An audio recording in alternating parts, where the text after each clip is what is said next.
Hi, folks. Thanks so much for tuning in to another episode of The Hitstreak. Check it out. I got to give a big shout out to my show sponsor, my friends over at AVLX. I also have to give a big shout out to Charles Henry and Ace Young, the amazing performers and producers of the music behind the show, as well as the amazing people that make up the Hit Lab creative team, who are the producers of the show. Folks, I have a favor to ask. If you like what you hear, and I know you do, click that subscribe button to make sure you get alerted when new episodes are dropped. Thanks for tuning in. The real success stories told by the people who live them. We're going to have some guests on this show that everybody knows, and we're going to have guests on this show that nobody knows yet. One by one, Nick Hyder is adding hits to the hit streak. Blessings, folks. Welcome back to another episode of The Hit Streak. I'm your man, Nick Hyder, and I've got an extra special treat for you in the house today. Joining me all the way from Phoenix, Arizona, folks, he is a U.S. Navy veteran turned aerospace engineer who is now the founder of Earn Your Booze. I've got Justin Cross with me today on The Hit Streak. Justin, thanks for hanging, brother. Absolutely. How's it going, man? I'm really happy to be on here and talk with your founders and people in the audience that want to get into the founding business, if you will. I'm excited to share my story with you, bro. Thanks for having me. Well, man, you have one heck of a story. And honestly, we could probably talk the whole time just about that, but we're not. We're going to talk about all the amazing things you got going on in the business world, right? So I mentioned that you are a Navy veteran turned aerospace engineer, right? So you were actually an award-winning aerospace engineer working within classified flight test programs on Edwards Air Force Base in California when you decided to venture out on your own, right? So how did you go tell me about your experience in the Navy, your story about the Navy, what made you take that path? Thank you for your service, by the way. Thank you. And then how you got into aerospace engineer. Yeah, you bet, man. So, everyone finishes high school and the next question is, what are we doing, right? College, are we doing at tech schools? What are we doing? And I was done with school. I never enjoyed school whatsoever. I made it through somehow, but I was like, you know what? I'm going to join the Navy with my buddy, Donnie. We were working at Sam's Club, pushing carts, just doing a high school job. And you know what? Navy, that's what I want to do. And it just so happened it was right around the time of 9/11 also. So that was kind of a tipping point for me. It was like, you know what? I was looking for a purpose in life. Yeah. I was not wanting to go to school. That noise, that nonsense happened. And I was like, you know what? This is what I'm doing. So I decided to join up with him, and we went in 2002 and did 4 years together. Wow. That's awesome. So after 4 years in the Navy, that's when you got into aerospace as an engineer, right? Yeah. So in the Navy, a lot of people might think boats or, I was on a boat. I was on a couple of aircraft carriers. I think water. I was assigned to exactly. But I was assigned to a fighter squadron. So I was an avionics specialist, which is radar and weapons communications on fighter jets. So as you probably know, Navy fighter jets, they land and take off from the ship, right? So I basically got my start in aerospace from the Navy, and that transitioned nicely over into the private world, corporate world. And again, instead of college right off the bat, I got a job offer to go out to California and start working on new fighter jets, specifically F-22s. Yeah. And that led into F-35s. I told y'all he was a badass. That's cool, dude. That is that's some of the most advanced equipment and technology on the planet. Yeah, it really is. And, I was very fortunate to get in when I did because the F-22 was still very new. And then when I went to F-35, that was very new. And from the inside of that world, it's all classified, so you have a secret or a top secret clearance. I ended up having a top secret clearance, but then you get, access above that. And that's when you really get to see how advanced we really are and how important it is to keep our military advanced for so many reasons, right? So sure. I was able to see a lot of cool stuff. I was able to be up in the cockpit running engines on those F-22s with 80,000 pounds of thrust. If you want to talk about, shaking your body or getting some chills from something, that'll do it right there. So it's a really fun time. I did that world for about 10 years, actually. Wow. That's incredible. Yeah. So let me get this straight. All right. Yeah. So you are What year? It was 2017 when you founded your company, right? Correct. So in 2017, you sold your newly built home and abandoned your master's degree program 3 classes shy of graduation, Right. to start the business. Like, what in the heck were you thinking?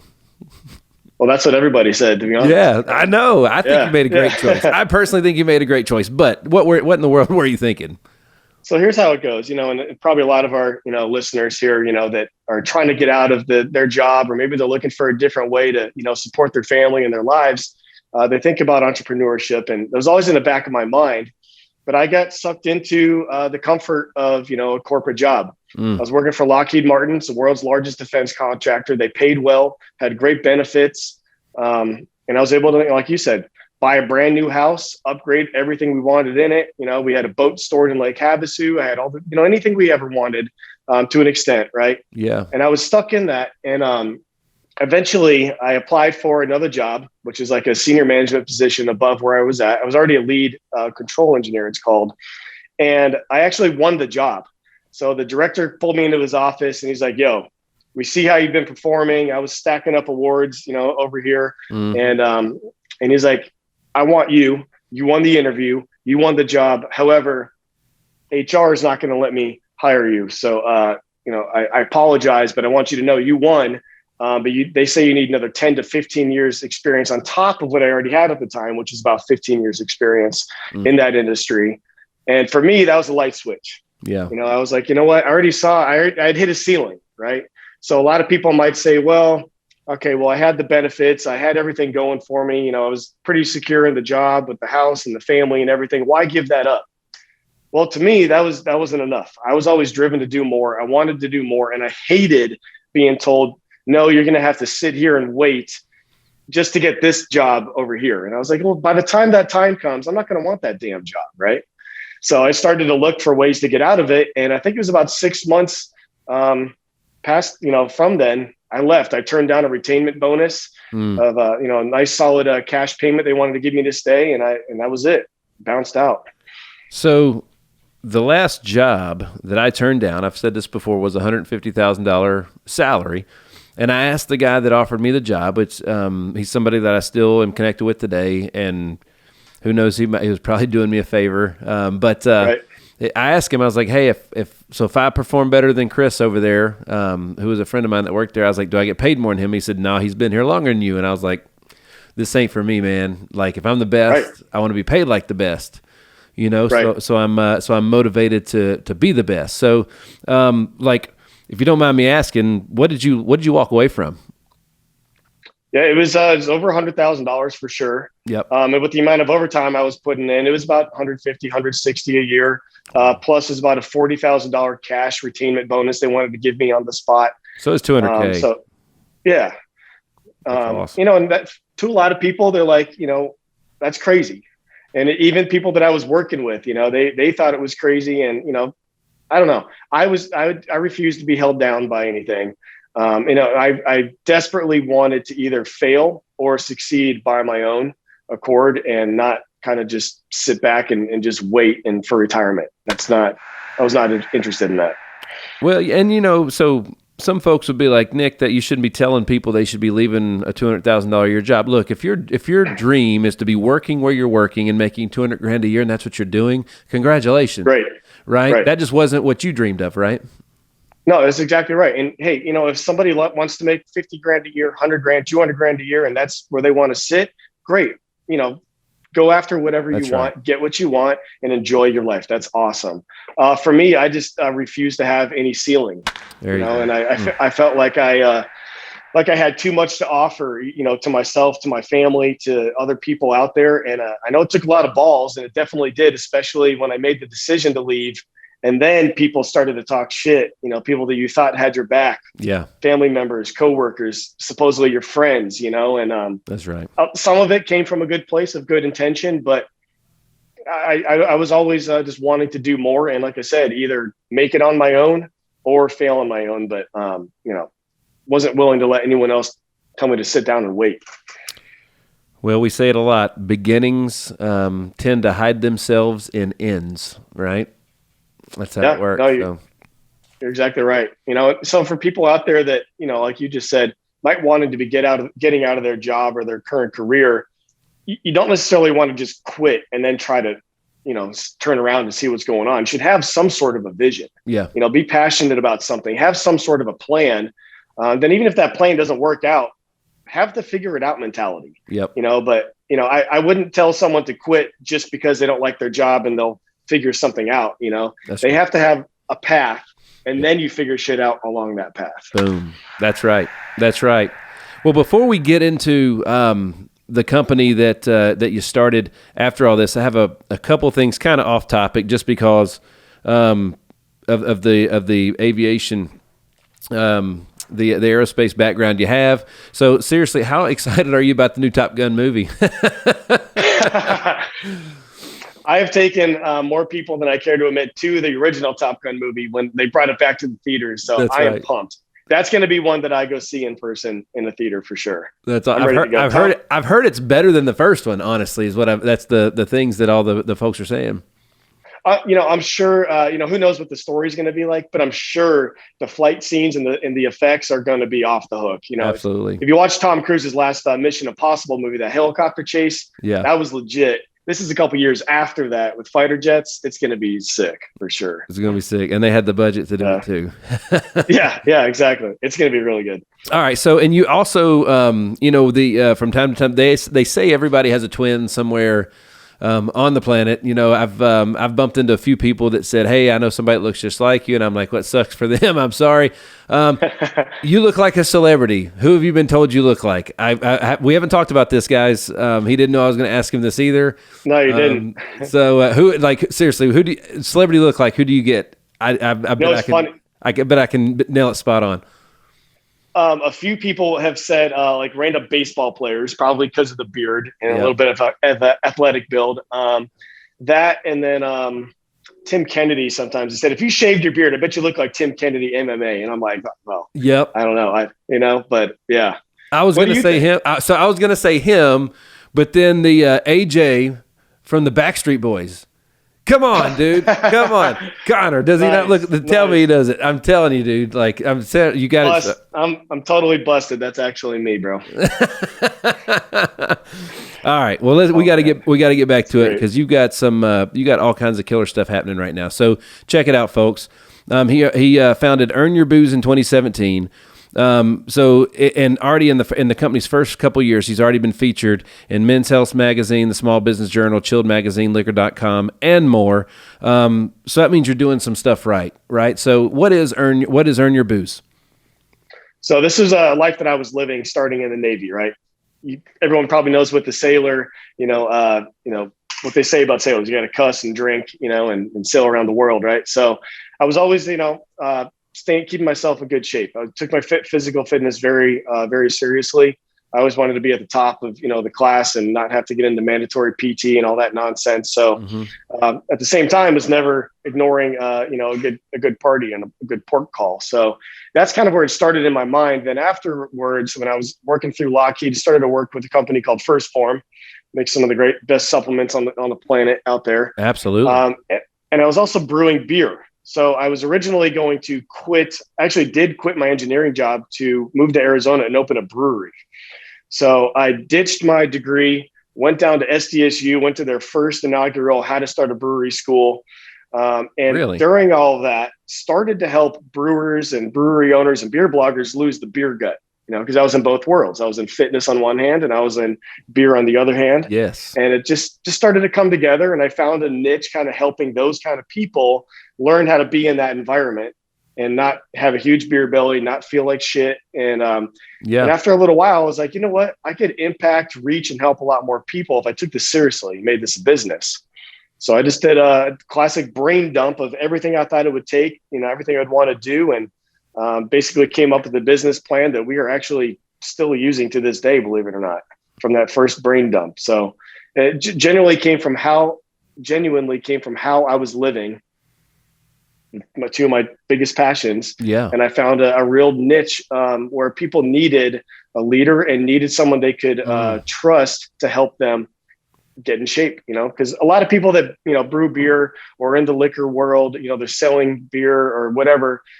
If you tell them, hey, go hire Bobby Maximus, like my personal trainer, go to the gym and, eat chicken, broccoli, rice, they ain't going to do it. They're like, that's unrealistic. Right. And I realized that.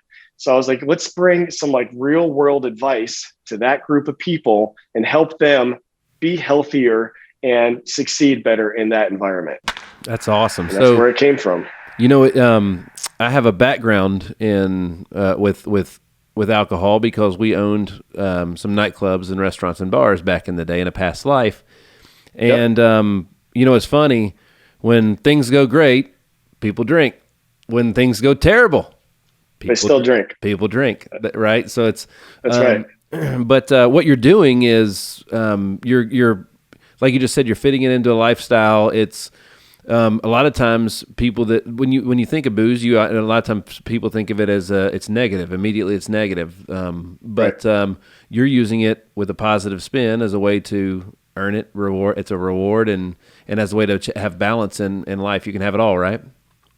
That's exactly right. We like to look at it as a reward, and your reward could be a glass of whiskey or a wine or a beer, or it could even be like The Rock does his cheat meal. He'll eat an entire pizza and a whole pack of muffins and, 5 glasses of tequila, whatever it is. Like, you can still have those things, but you have to put in the work and earn them, and there's a lot of work that goes into that on your body and with your family, with your job, and all that. And then on the business side, we really found a niche because all those drink brands that we work with, they're not allowed to really talk about health, wellness, and fitness if you're a liquor brand, because you're making kind of a dangerous product, right? So they have essentially hired us to put on fitness events, to do online training, to represent them in a healthier, more fun light, so they get some credit for caring about their customers. So we really found a good niche there for all these brands that want to have a fitness activation. We do it for them. So we create a turnkey package, and we do everything from 5Ks to yoga to boot camp to boxing, whatever they want. We bring a ton of like-minded people together, get them all sweating, having a good time, and then they get to drink all the good stuff, meet a bunch of new friends, and go about their life. That's how you do it, man. Everybody wants to do things together, right? Together we rise. Together we rise. And that's right. And you're taking something that a lot of people do in isolation, right? Bringing them together. That's fantastic, man. That's awesome. That's awesome. So I know in your swag and all your apparel and stuff is freaking top notch. You're wearing some right now. And there you go. Earn it all. So, you know what? That's a great little segue into what you're doing, because the business is evolving, right? Like all great businesses do, it's evolving. That's right. We've had Earn Your Booze for 5 years now. I've had a lot of success and a lot of fun with it. But along that path, we realized, kind of like I did before when I was working this on my own, how many more people we could impact, we could reach. So we are now converting the brand over to earnitall.com. Earn Your Booze is going to be one of our events and apparel brands. Perfect. But if you think of earnitall.com, I mean, everybody is trying to earn something, right? Everyone's trying to earn a podium, a championship belt, a contract, a healthier body. They're trying to earn a relationship or, respect from whoever. So especially now, after the world has been kind of accustomed to getting handouts, with stimulus checks and, all the assistance that's coming from the government to really sit on your ass and not doing anything. We feel like right now that earn it mentality is more important than ever. And people need to get back to realizing that, if you want something in life, it's all on you. Like, no one's coming else to do it for you. You have to put in the work and earn whatever it is that you want. So that's why we decided to launch earnitall.com. It'll be up in a couple of weeks, actually. That's fantastic. And I've got here that you guys are going to be partnering up with some players in the NFL. That's correct. So we're working on a series right now that's going to start with the Hall of Fame week in Ohio and end at Super Bowl right here in Phoenix in February. And really the whole idea behind that is, like, I'm a veteran, right? And now turned entrepreneur. Well, we're looking at these athletes in a similar light. The average NFL career is only 5 years if you make it. And most of those guys get offered a lot of money. They taste a lot of money, but maybe the contracts don't work out the way that they, want them to, or maybe they are not very, responsible with their money. And a lot of them find themselves damn near bankrupt, after their short stint in the NFL. So a lot of them are now turning to be entrepreneurs. Like one of my athletes and a good friend of mine is Mark McMillan from the Eagles. He now has a barbecue company where he sells spices and sauces and all of that. And the reason I bring that up is because this whole series that we're doing with the NFL is showing that these players are really trying to earn the trophy, earn the championship, but they're also setting themselves up to earn more after they get off the field.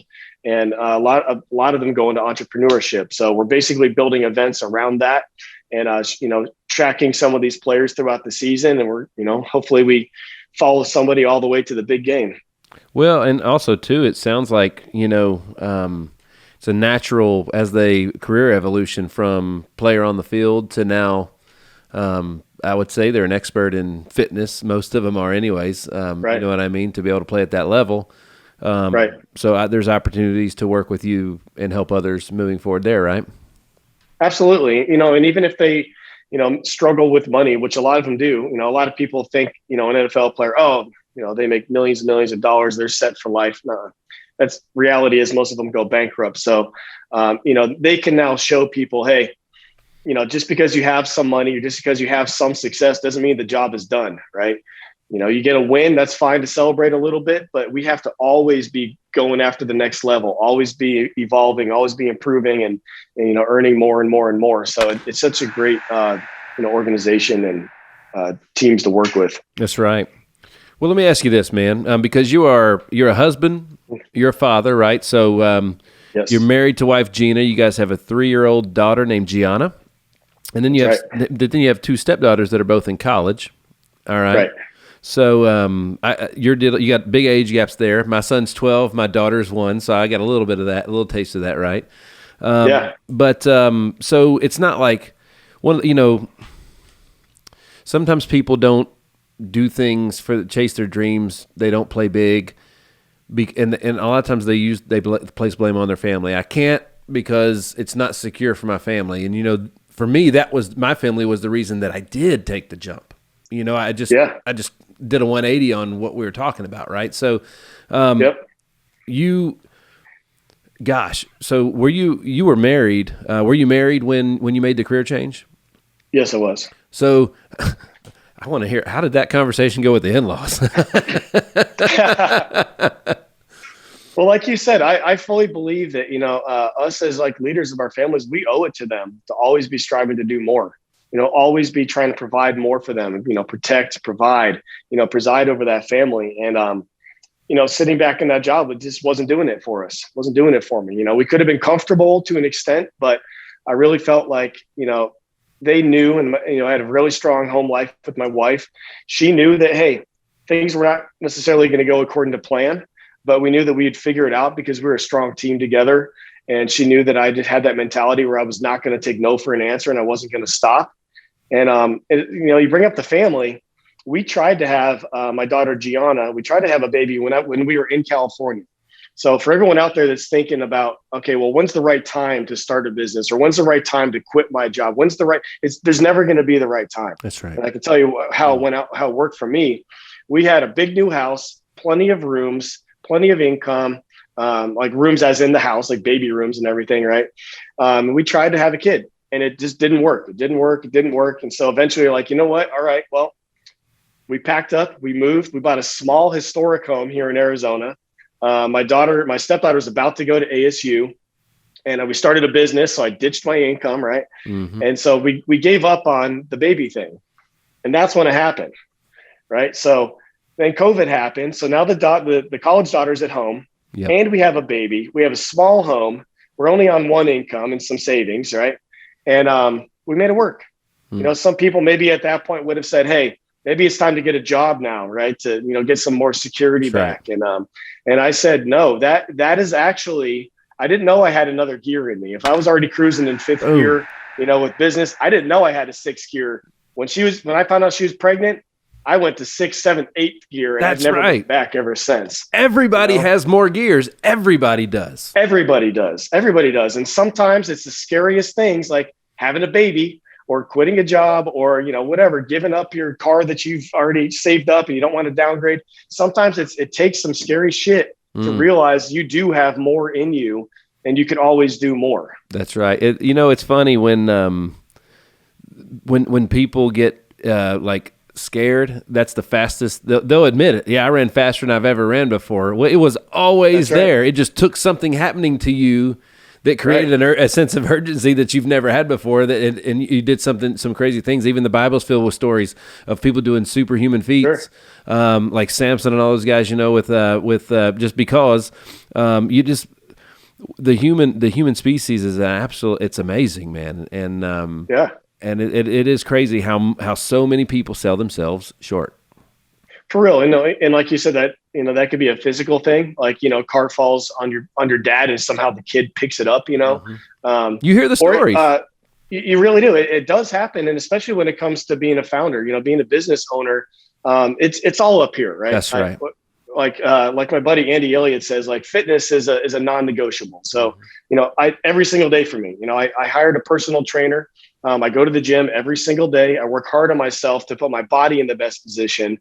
But that really does aid my ability up here because, as like being a founder of anything, being an entrepreneur is not easy by any means, and so you have to have that next gear, or at least know that it's up there. Have that never quit mentality and be able to tap into it when you need to, so you don't let your family down, you don't let your business down.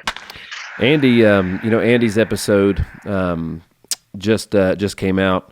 And it's phenomenal. Like, he's a phenomenal human being, a phenomenal person, a phenomenal business guy.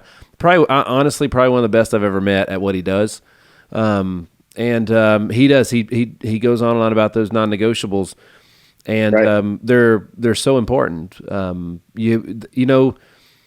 For me, I like to find common threads. So if I want to have a great business.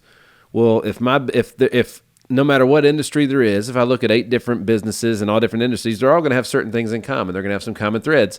My business, regardless of what it is, should probably have the same things in common.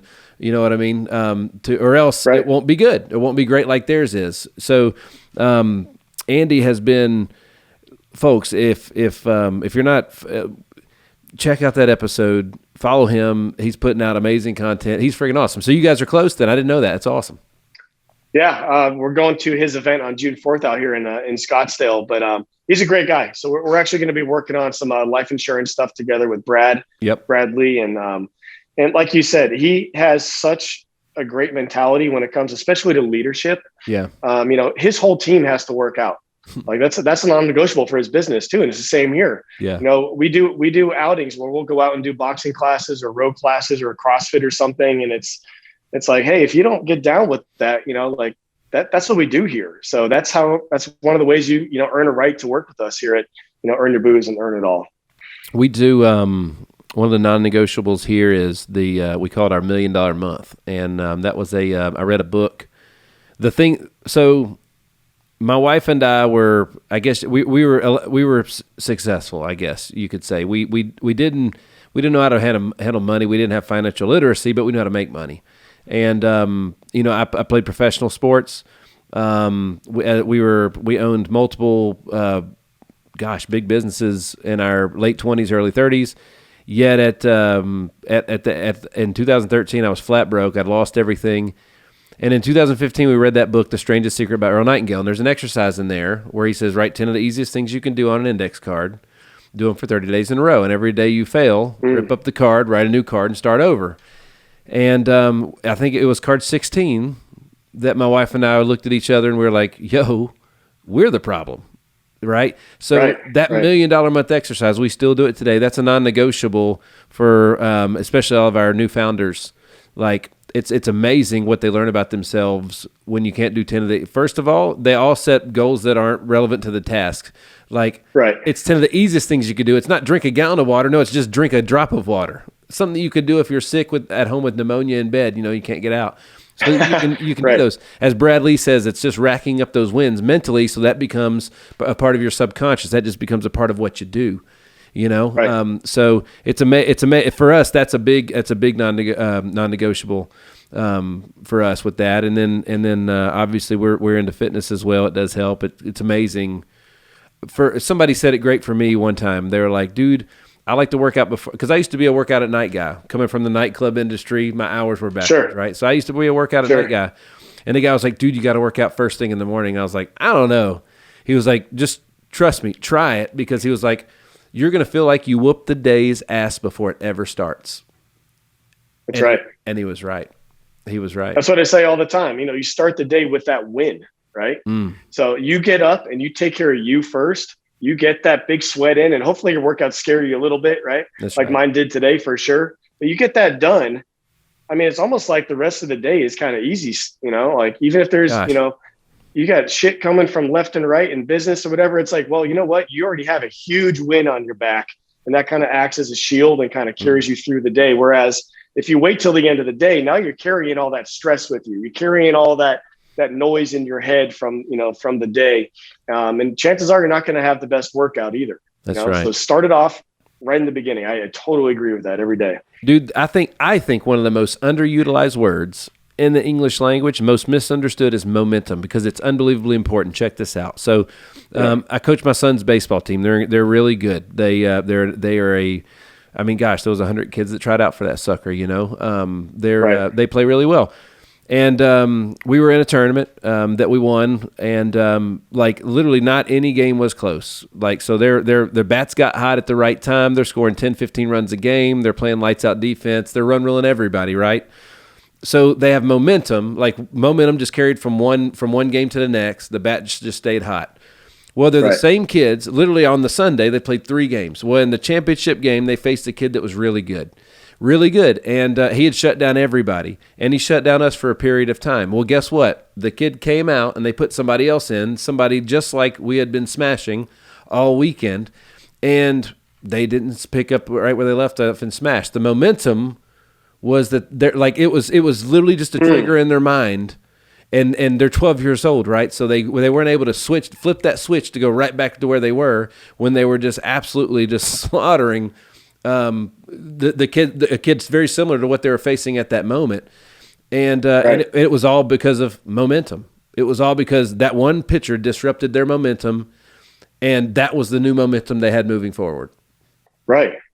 Yeah, and it happens in business too. I always say that, momentum is one of the hardest things to get, but it's one of the most important things to keep when you have it. So when you feel it, it doesn't matter if you're tired, it doesn't matter what is going on. You have to keep it as long as you can and keep building that momentum. Because like you said, if that pitcher comes in and shuts that momentum down, now you got to build it up, and it's hard again. And the team probably experienced that, right? And maybe the next game they were back on fire, but something took all that momentum out of the sails and they couldn't recover, right? It never fails when if I lose a day, especially when I was working out as a player, for me it was discipline was huge for me, and being consistent. And it's better. It was better for me on a day where maybe I couldn't do it or didn't feel like do it, or whatever, for whatever reason. It was better for me to just go do 5 minutes of something than to take the day off, because then the next day it's like, well, I took that day. It's like when you're trying to quit eating cookies or something like that. It's like, well, what's one more? I can start tomorrow. It's always, I can start tomorrow. I can start tomorrow. I can start tomorrow. Well, some people think momentum only goes one way, right? If you get a good momentum to, go for business, momentum goes both ways. So like you said, you take that one day off and you let that little voice sneak in your head, and it's like, no, you can have some cookies. No, you can kind of skip this, and maybe you only do half a workout tomorrow. Before you know it, that momentum is driving you downhill. Absolutely. So you got to be careful with that for sure. Absolutely. And you know what, man? What you're doing is incredible, because you're right. Booze and fitness aren't always talked about in the same sentence, and a lot of times, because you're teaching them how to do it. I mean, booze is not bad in moderation. You know what I'm saying?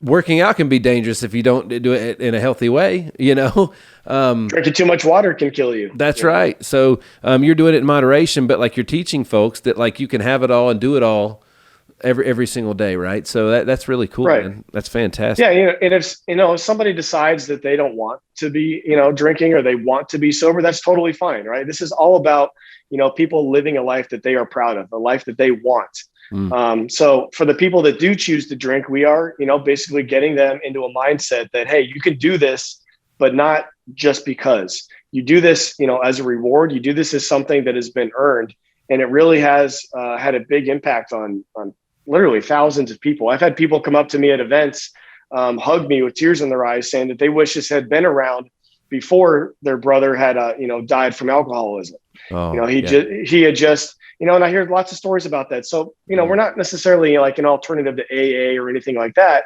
but we do want people to acknowledge what they're putting in their body, the good stuff and the bad stuff. Absolutely. And make sure that you have a plan for longevity. Make sure you can handle your family and your business, your responsibilities in life, and don't let this other fun stuff, booze or whatever it may be, get in the way and ruin your life. That's right. That's right. Booze. I mean, there's everybody's. Gosh, man. Booze has never been something. Alcohol's never been something that I've been. I felt like I was ever addicted to. Tobacco, none of that was. However, like sugar and cookies and stuff like that, dude. That's what's most dangerous for me. Yeah, that's what's most dangerous for most of Americans. Honestly, we're extremely obese, and that's why. That's exactly We've been told this BS, for so many years about what's healthy and what is not healthy, and a lot of it, thankfully now, especially after so many people waking up and looking into how they, take care of themselves from the corona, nonsense that happened. A lot of people are like, wait a minute, eggs and red meat aren't nearly as bad as they say they were. Oh, wait, sugar is bad. Salt is not. Like, a lot of this stuff is getting turned up on its head, thankfully. So you really got to watch everything that goes in. And everybody's body is so different. Everybody's so unique. And 100%. And there's so much, there's just so much going on, and everybody reacts differently. Everybody's bodies react differently to what they put in it and everything else. Like, the thing that changed my life the most, from a fitness level, especially after I got, I'm 41 now, so was intermittent fasting, and it started out small. And for me now, it's I perform better. Like, I only eat once a day. I eat at night. That's it. I drink a lot of fluids. I have a cup of coffee in the mornings, and that's pretty much most of it's just vitamins. And it's amazing to me when I'm dragging what a swig of orange juice can do for energy and stuff like that. Yeah, for sure. So one of the things that we're launching with earnitall.com is our coaching group on really what it means to earn it. And how do you earn it? And one of the biggest things we're doing in there is basically myth busting everything, right? A lot of people love intermittent fasting, myself included. But a lot of people think that, it's dumb and they don't get it, So we're going to be going through every diet, every fad, everything from salt to sugar to, alcohol, cannabis, anything that you put in your body. We're going to basically be talking about that to bring some clarity to people that, again, I hate to bring it up, and hopefully it's the last time I bring it up, but after these last couple of years, a lot of people, thankfully, are like, all right, how am I actually living?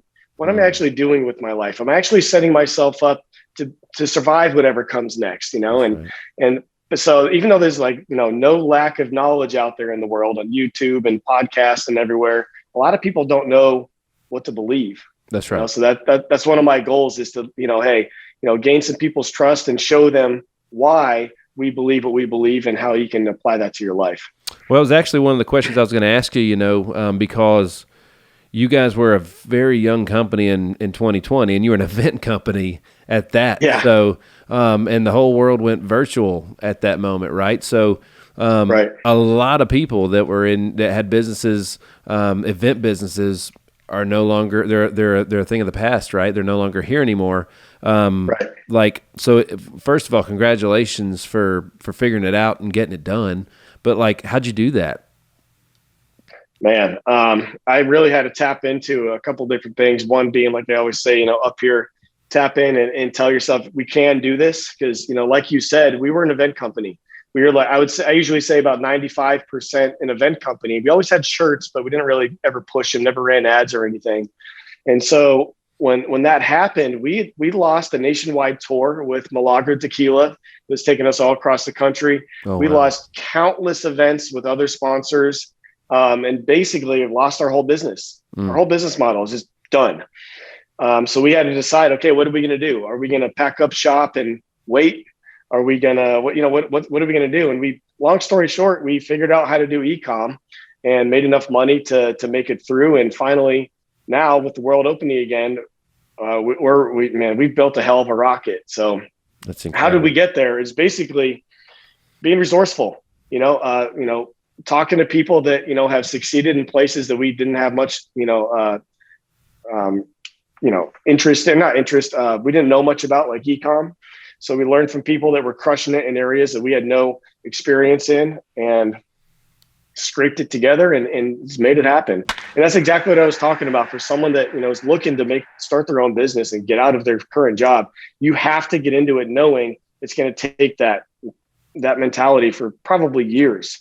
Even if things go great off the bat, like ours did, right away in Men's Health magazine, like who does that, right? Yeah. But just like that, it was all gone, all gone. So we thankfully survived, and this year is it's great to be back. We've been waiting for this for 2 years. That's incredible, man. Congratulations. Congratulations. So let's see. I had a question going back to the aerospace thing that I wanted to ask you, which was first of all, like you kind of talked about it a little bit, but like I want to make sure folks understand. Like you had your name painted on the side of a fighter jet. You were winning awards left and right. I mean, like you were literally like the Top Gun, right? Like, so, I mean, dude, that's a lot of people are not happy in a crappy job, and they're second guessing going out and doing something to like. You're obviously called to do this. You're obviously called for something more than what it was. Like, how do you know how to answer that call? And like again, I asked you before, like, what were you thinking? I want to make sure everybody understands this, because there's so many folks that might have the next great thing, the next great idea, something that can make this place a better place to be, and they're sitting on it and they're sleeping because of worry or risk. Like, you had to believe in yourself. Believe is the big word. You know what I'm saying? Like, for me, I was sick and tired of being sick and tired, and that forced me to believe. So what was the thing that really like just set you off? I mean, like you said, I did believe in myself. That you have to have that for sure. But, it was, it's a very good question. And, there's been some difficult times during this business where you kind of look back and you're like, man, did I make the right choice? And I honestly, I never second guessed it. But there are some times where you look back at that security and you're like, man, that some of that might be nice right now, and especially when our whole business was lost for Corona. But really, you have to just start.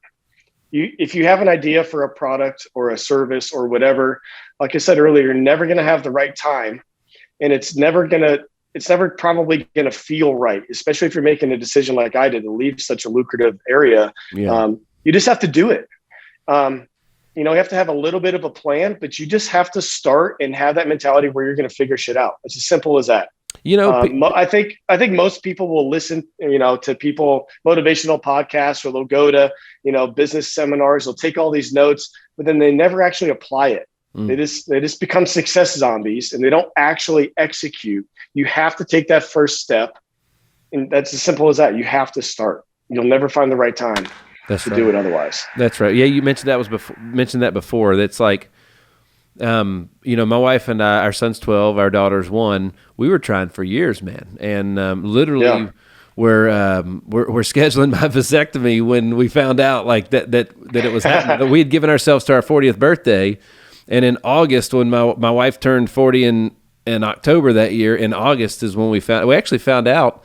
The day we shot our episode of Dropping Bombs with Brad Lee in the hotel, nice. She did not sound so good in the bathroom. I was like, "Oh my goodness, are you okay?" And because she was going to be on it with me, and she was like, "I don't know if it was something we ate yesterday or what." And sure enough, when we got home, took the test, and that was when we found out, right? So like that was it's crazy, but like you never know what you don't know. Being in the insurance space, you buy it for the what if. You buy it almost out of fear because something could and most likely will happen, and that's why you get it. It's proper planning and things like that, kind of like having life insurance. This is what I would say to everybody who's considering this: is get alone, get by yourself, and ask yourself this one question: what do I want? And just think about this. Sit on that for a while. Ask it 3, 4, 5, 6 times. What do I want? When you wake up in the day, imagine opening your eyes. What do you see? Who's next to you? What does the environment look like? What are you eating? What are you drinking? What are you driving? What does your house look like? Where is it? Identify what you want. And if you truly want that, ask yourself, am I on a path to get that? And a lot of people probably are not, right? For one reason or another. Well, then you have the choice. Am I going to stick on this path that is obviously not going towards what I want? Or am I going to make some changes and actually go after and start executing on a path that is going to get me what I want? Yeah. So I think a lot of people, they'll stick in their job because that's what they do 9 to 5, and they'll look at Instagram or they'll look at other people and they'll be like, that's cool. That's nice. I want that someday. But like, they don't truly know what they want. That's right. They might want a kid, or they might want, who knows? Until you get quiet and ask yourself that, chances are you're never really going to know what you want. And then only then can you even consider getting on the path to obtaining it and earning it. So most people don't know what they want. They'll make statements like, I want to be comfortable, but they don't know what comfortable is, or they want to make a lot of money, but they don't know what a lot is. They haven't defined it. Right.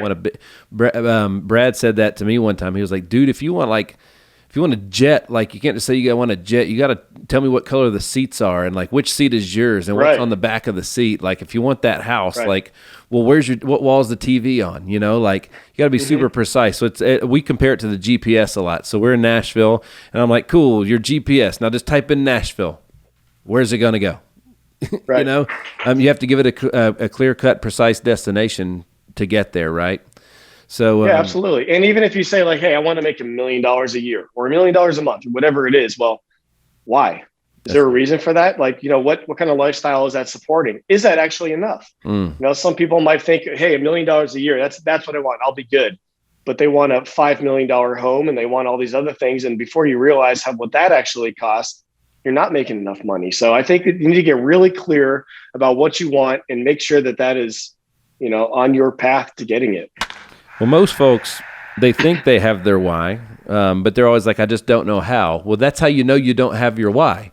Because if you actually knew what your why was, then your how would be, you'd be able to figure that out. You'd be able to get there if it didn't stand right out and like slap you right in the face, standing right in front of you. You know what I mean? So like, that's the thing is, when in sales, if you don't get the deal, the person probably weren't clear on how you were going to help them.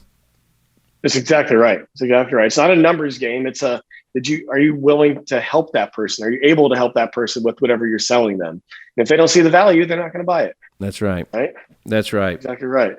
So the future of Earn It All. So you guys it's not a rebrand. The Earn Your Booze is still going to be a thing. Now they're earning everything. They're earning it all, right? That's right. Maybe Nick can earn cookies because Nick likes cookies. Oh yeah, me too, Nick. And it's when you turn 40, just wait. When you turn 40, one cookie's like 10. I don't know why. It just is what it is. So I do put out some stuff to some of my friends and fans and everything about when we have guests coming on. And actually, when we were going back and forth with you, we had a common question about your former career that I got to ask you, right? So behind the scenes, the aftermath, one of those jets, like what are those things? What's the price tag on one of those things cost?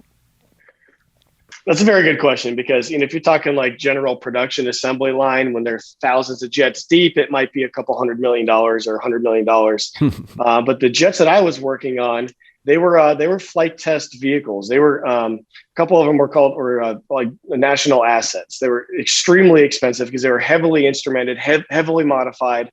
They were extremely classified with everything they had on them. And you mentioned what happens with a mishap on one of those things. The very first jet that I worked on, the F-22, is called ship number 8. It crashed not too long after I got to the squadron. Wow. And they were estimating that jet was upwards of potentially $700-800 million had been invested in that thing. Oh my gosh. So it was a giant loss. Of course, we lost the pilot, which is the worst part. Oh no. But losing an asset like that, it's not just like, a everyday run of the mill car or a jet goes down. It was extremely valuable. And one of the key things that we had in our toolbox to keep our technology, ahead of everybody else, ahead of Russia, ahead of China, ahead of everyone else that was trying to get a leg up on us technology wise. So it is a big deal. But unfortunately, that's sometimes comes with the territory. We're in flight test. It's not flight, just fly every day. We were testing and basically pushing the envelope. So our whole goal there was to take these new fighter jets to the known boundaries of what was safe with speed, with dropping weapons, with G-forces, and push it and see what happens. Come back and review the data, see what happens. And sometimes you push it too far and, things break. And unfortunately, in this situation, it was much too dangerous of a test point that, the team was trying to get.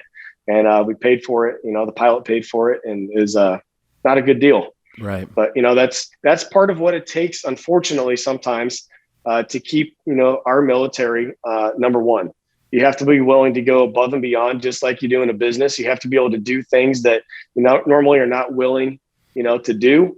Yeah. Whether that means leave a job or, sell your truck, to create money for payroll, whatever it is, you have to be able to go above and beyond all the time. And something I carried over from my experience in the Navy and at Lockheed.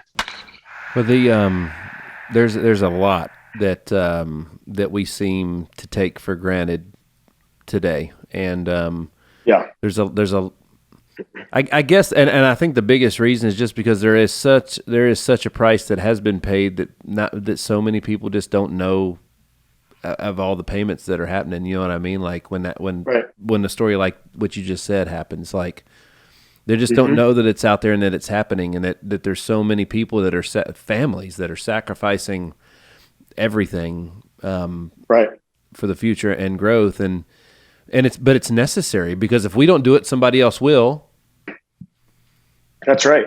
And that's a big reason why a lot of our events support veteran charities or first responder charities. So we are always looking for ways to give back to people that, have sacrificed the most for the rest of us, especially the Gold Star families. A lot of people, unfortunately, are conditioned, when they hear that a convoy blew up and we lost, 5 soldiers or 20 soldiers, like the Joker says in Batman, like that's part of the plan. They're out there doing dangerous things.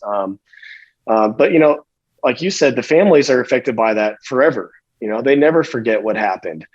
So we always try to support our military, our veterans, and our first responders with our events, and raise money for them and put it towards causes that's going to help that community. Because, like you said, people have been experiencing extreme horror and death and agony for many, many, many generations that allows us for you and I to be here on this podcast. That's right.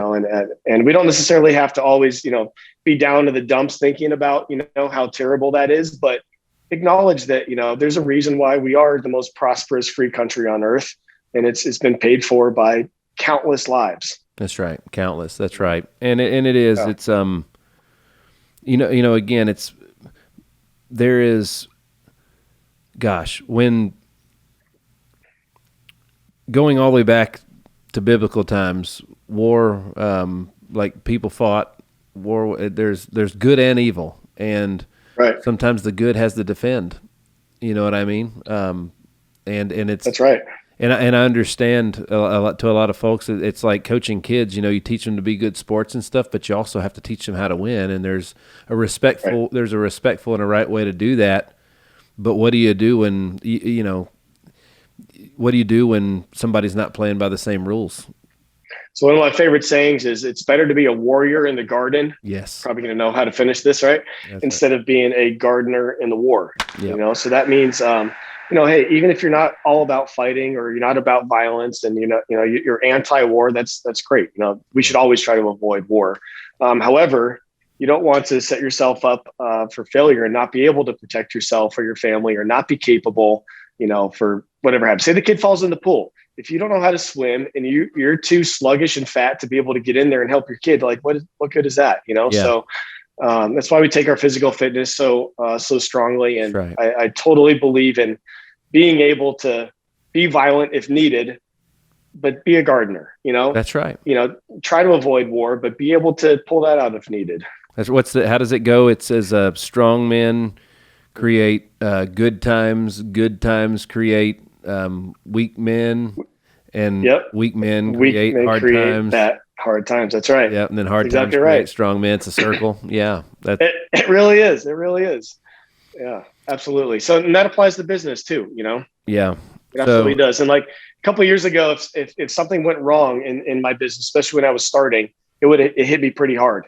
And I would sweat all the little, the details and the setbacks and stuff. But, with time, something can go bad now. I could have a partner leave now, or we could have a big deal fall through, and it's going to suck, but it's not going to be the end of things, and I'm not going to lose sleep over it anymore. So it's kind of like I'm looking at you guys' website right now, which is phenomenal. It's a great looking website. So your apparel and everything is phenomenal. I love it.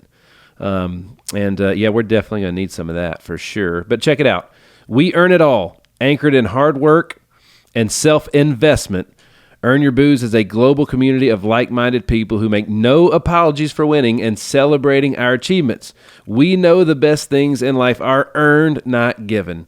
It's incredible. I couldn't have said it better, dude. I love the self-investment. Like that's when you work out and stuff. It's not always for the cosmetic.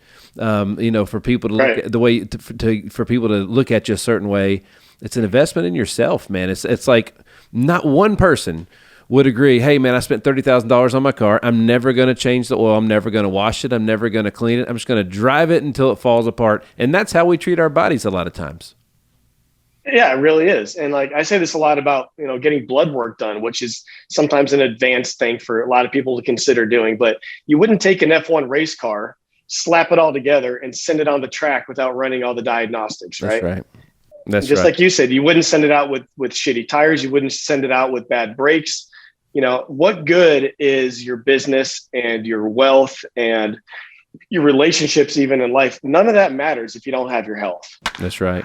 That's right. That's why it's a non-negotiable. You've got to take care of yourself, because literally nothing else matters if you're dead or you're sick or you're bedridden. So one thing that I bet you don't get enough credit for is your ability to sell. And here's what I mean by that. All right. So you guys in your events, guys, it wasn't like you just threw this up in your backyard. I mean, this is like these are major things. You guys are having yoga in the outfield at professional like stadiums and stuff like that. You guys are working, you're partnering up with major companies, multi-million dollars, if not larger, companies on these things. So how did you, that's one of the things that I, as a young entrepreneur, if I was listening to this, I would be like, the relationships. How did you know which were the ones that you needed? And then seriously, I'm looking here, yoga in the outfield at Salt River Fields, in Scottsdale. Right. So they just don't open the door and say, yeah, dude, you come to yoga in the outfield. The groundskeeper is going to be pissed. There's so much that's got to go on to make that happen. They got to have staff to open gates and all kinds of stuff. So talk to me about developing the relationships when you get the bright idea. How do you go about getting those relationships? So it applies to business or in person, right? You have to provide value to people. And I know that's kind of a buzz, catchword or catchphrase that's out there, but you have to take, what you do seriously. And the reason we were able to do that is because we genuinely cared about helping people. And one of the best ways to help somebody, earn your booze was to get them together, to have them sweat, to have them meet people, to build that culture and that community. And that's where the events came from. Because, somebody might say, hey, I like the shirt, or, I like the hat or whatever, but, what the hell are you talking about? So when we brought those events together, it became essentially kind of easy for us to plug in sponsors all over the place, to show the venue, hey, we can bring something new, something unique, into your venue. Because we've done events at hotels and ballparks and all over the place. And they're always getting pitched for events, right? Everyone's trying to, get something. That's what I'm saying. Done, and right? but you did it. You closed. Yeah, we closed. And I think the reason we were able to do it is one, because we had a great niche. Fitness and drink don't go together. Yeah. But we were able to do that in a professional manner. This isn't like a college, beer bong, beer chugging type thing. We took it seriously, Yeah. We made it a lot of fun, but I applied a lot of, what I learned from Lockheed and from the Navy. And I was able to apply a business mind to it. And I was able to build those relationships also in person. I'm fortunate enough to work with some of the best people that I've truly ever met. And I genuinely want to be friends with those people, and when they feel that, and they feel like you're not just there trying to get, some money, you're not just doing it for fame or glory or whatever. You make real relationships with people. That's really when it all comes together. That's right. So, obviously, for me, I'm inspired by a lot of people. There's a lot of great minds out there that I pay attention to. Some of them, I don't even know them personally yet. I still consider them a mentor because of the internet and access to social media and things like that. Right. So, who are some people that stand out that you follow that have been massive inspirations for you in building your business? I'll tell you two guys real quick. One of them is Andy Frisella. Started following along his podcast right when he started it, when it was called, the MFCEO podcast. MFCEO, I love it. Yeah. Right. And he was actually a big reason. What I heard on that podcast was really a big reason that gave me the confidence to quit my aeronautics career and go out on my own. So he's been a huge mentor for me. I've been fortunate enough to meet him a couple times, and he's just as real in life as he is on the podcast. I would imagine. So huge hats off to him for literally helping me make that leap. He's on my bucket list. That's somebody I want to meet. Dude, you got to meet him. He is just great. And then another one is Sean Whalen. Sean, started following him on Instagram a couple of years ago. He followed me back, kind of became buddies on Instagram. And long story short, I joined his coaching group, which talks about, the 4 Ps: power, passion, purpose, and production, which is kind of everything in life. I got a ton of value from him. And now, actually, in a couple of weeks, I will be speaking at his event in front of about 2,000 people in Salt Lake City. And I think the reason that even came about is because I was willing to take what he is teaching and apply it to my life, apply it to my business, and he can see the results from it, because he wants people to win. And that's what I want people to do with what I preach. I want someone to see what I'm doing and apply it to their life, because I truly believe it'll help them. So those two guys for sure. And then, I could go down the list for a long time. Gary Vee was a huge inspiration for me as well, especially when it came to marketing. Yeah. What about some guys that helped you out? So being a sports guy, I had some amazing coaches, just like some people had some amazing teachers. I had amazing teachers in school, Who are some folks, especially in the military, with your military background, that made a giant impact on your life? Eli Crane. Eli Crane is currently running for Congress out here in Arizona. He's a retired Navy SEAL. Have you ever heard of the company called Bottle Breacher? I haven't. So they take 50 caliber bullets and they repurpose them into bottle openers. Oh, no, I have heard of that. That's right.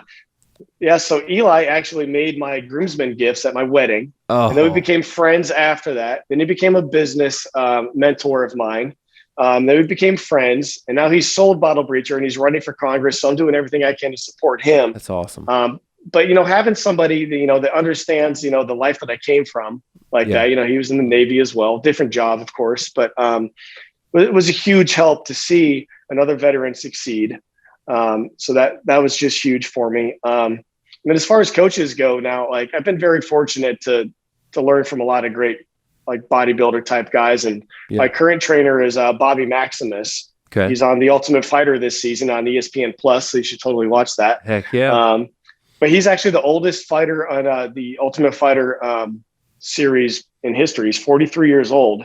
He's in phenomenal shape. He's on Men's Health magazine. He's just a great, great dude. And he really opened my mind and my body to training a completely different way. So I think a lot of people get comfortable with the routine. People always look for comfort, right? Right. In life in general. And it's very easy to get comfortable with a certain level of weight or a certain level of, effort that you're putting out in the gym. But before you know it, that level of effort that you're putting out in the gym isn't getting you new results anymore. So yeah, I highly recommend always leaning on new coaches, new programs, trying new things. And Bobby has been a huge help for me recently. So there's a lot of folks who are more on the side of when it comes to college. If you don't know exactly what you want to be or what you're wanting to do, or if you're just going, I saw a clip with Gary Vee the other day. Mom said, "Tell me your feelings on college," and he said, "Are you paying for it?" She said, "Absolutely." And he looked at the kid. He said, "Enjoy your vacation, bro." Yeah, exactly. So like there, and the reason is because 30, 40 years ago, maybe even 20 years ago, there was a return on investment for college, for just going, not necessarily for anything specific, right? So, I want to deliver a message to all those veterans out there, because like what I learned, what I didn't learn in college, was that life was going to knock me on my ass a lot, and not only that, but it was going to hit me harder than I'd ever been hit before, and I was almost in shock when it would happen, like most people are. Because I had such amazing childhood and family life. So like I wasn't sheltered, but I was sheltered from all that, Sure. right? They kept those things from happening to me. Like veterans, that's not the case. Just because of the training you guys went through, you're mentally strong. You're mentally stronger, than the average person in almost every scenario, right? So what would your message be to them? Because I've had some guys on here and all of them say the same type things, that like, man, there's so many great guys that just like they have an image crisis when they get out and they don't know what they want to do anymore. They don't know where they want to start. Mm-hmm. Like that was all they ever wanted to do, and then it was over. And then Right. what do they do next, right? So like, how did you left to do what you're doing, okay? Right. So, but what would your message be to those guys? So first off, I would say it's okay to leave the military and become a different person. There's a strong community, if you will, that thinks that the veterans that get out need to stay in that military circle. They need to keep talking about the old days in the military. You need to keep your hair tight, or you need to love. You can't become a different person. You have to kind of always be rah pro military everything all the time.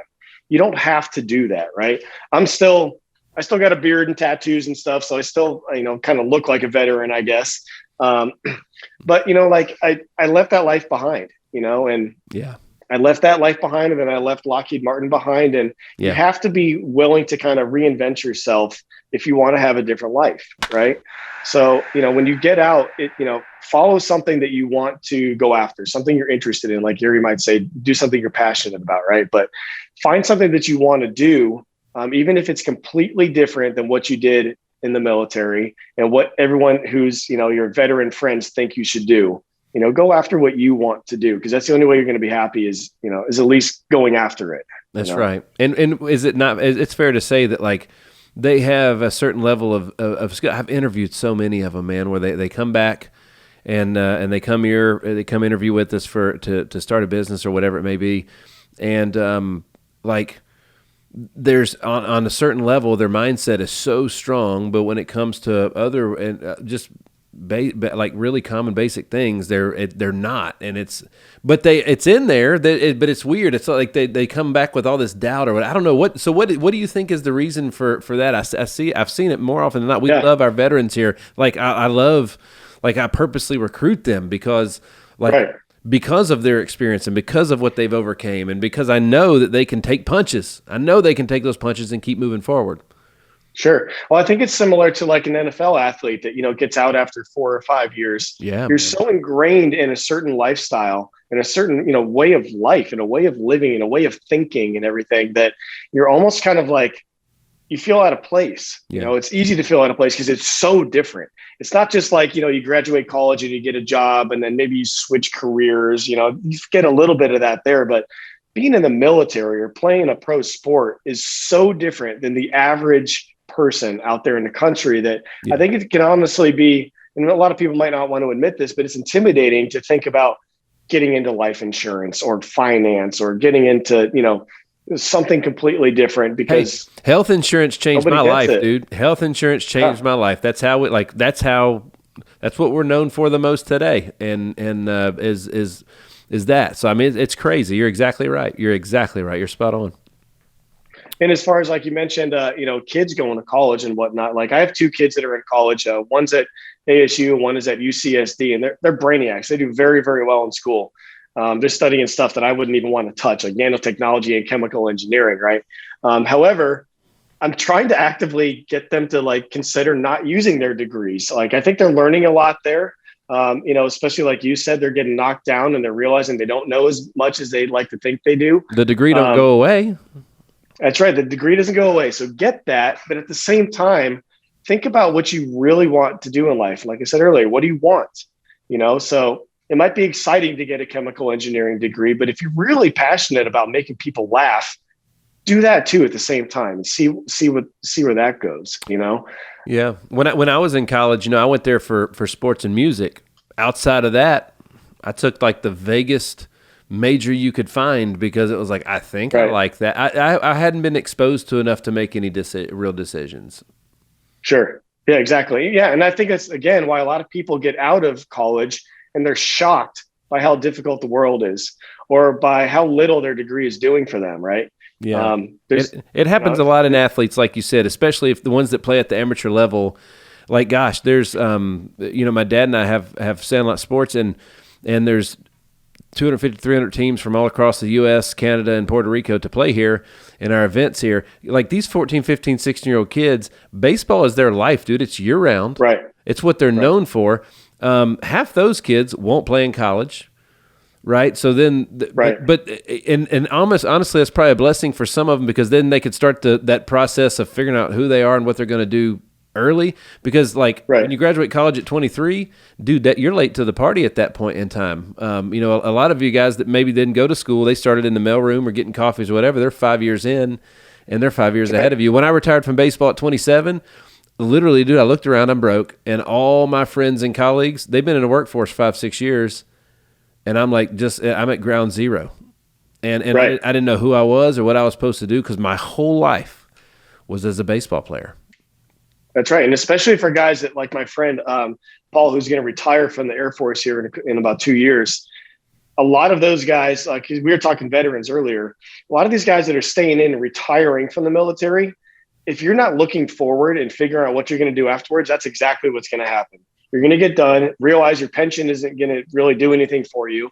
And now you have to go start a career somewhere. Yeah. Like now you're starting at Lockheed Martin or you're starting at, Home Depot or wherever. So that's fine to roll through with your degree. That's fine to, go through the military, but you can still invest. You can still buy homes while you're in the military. Right. You can still learn NFTs and cryptos and life insurance and all. You can still do everything else that's available out there. But if you just take that 9-to-5 mentality, no matter what you do with your job, you're going to wake up one day and realize, what have I actually been doing with my life?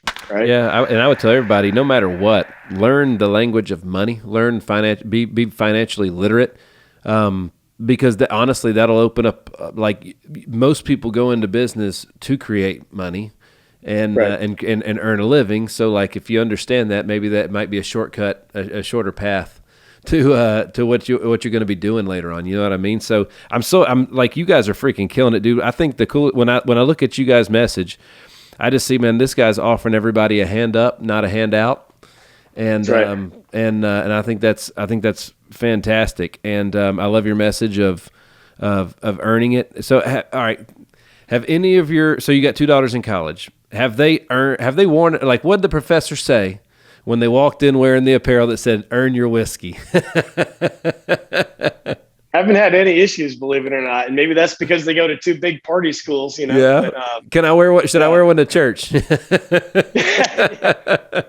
It depends how cool your pastor is, I guess. No, we haven't had any issues with that. The only time we get issues are from people that choose to be sober and they want everyone else to be sober. Yeah. Again, I'm all for people living however they want, but you don't need to impose that on everybody else. That's right. So that's kind of the only time that we get some shit from people, and I'll take it. That's great. Absolutely. Well, you know, and they obviously developed a problem, and not everybody has that same problem. So I have problems that not everybody has, and sure, and great for them that they don't have them. You know, that's fantastic. Right. When you're secure, you can celebrate. We talked about that with my son and his ball team. Somebody hits a home run. He's like, they've hit more than me. I was like, dude, you should be happy for them, bro. You're playing on the same field they are. Go get That's yours. right. Go get yours. That's right. They'll be cheering for you when you hit a home run next. That's right. That's right. That's right. Absolutely. So going from earn your booze to earn it all. That's such a big market that you're opening up, man, because it's all about earning it. But like, I can see that could be in schools, that could be in churches. Right. Like, that's awesome. Dude. Like, you guys are onto something big here. Yeah, I totally believe so. And I'll tell you this, the number one question we've always had is, how do I earn it? So that's our emphasis now, is not necessarily selling shirts and hats and flags, and we have all that stuff, but it's really about finally answering that question for a lot of people. Like, what does it mean to earn a healthier body? What does it mean to earn everything in life? So that's our mission with it. But like you said, man, it's unlimited. I mean, it's pro athletes, it's blue collar, it's white collar, it's, whatever you're chasing in life, apply that earn it mentality and don't give up. Just keep going and earn it all. Have you heard Brad's question that he asks a lot of folks, where he's like, would you rather earn $1 million or me give you $10 million? And of course, all the workers of the world, the people that are that have respect, are like, dude, I'd want to earn the million, right? And he's like, no, you'd want me to give you the 10, because then what could you earn with that? Like, be smart. You know what I'm saying? But there is something to earning means that you've created ownership in it. You've taken ownership in it. It's you appreciate things that you earned versus things that were given for you. That's why, as parents, we learn that real fast with our kids. They take things for granted because they didn't go through the journey to get it. You know what I mean? That's right.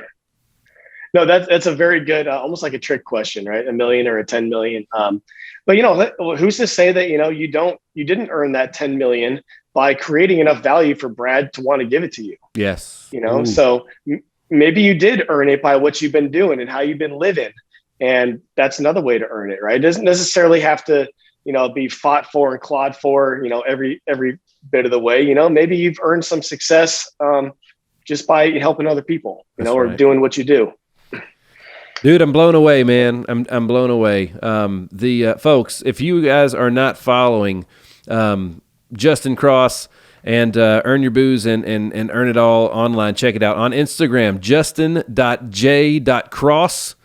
Also on Instagram, We Earn It All, and also on Instagram, Earn Your Booze, earnyourbooze.com. What's your URL for Earn It All? What's that going to be? It's going to be earnitall.com. Earnitall.com. It's as simple as that, folks. Right. Right. Brother, your story is incredible. You are you're doing the work. You got the brains to back it too, baby, and the heart, the full package, man. What would be one final message that you want to leave everybody with? So knowing that this is a founders podcast, right? You got a lot of guys and girls out here that are looking to do something on their own. I would say, convince yourself, look yourself in the mirror, tell yourself you can do it, because you can. If you believe you can do it, you can do it. And then take that first step. Stop waiting for the perfect time. Believe in yourself and just do it and figure it out along the way. Just like Nick did, just like we all do out here. None of us know what we're really doing. After a while, we have a good idea of, how things work and how they shouldn't be done. But when you first start, nobody really knows what they're doing. So just start and figure it out.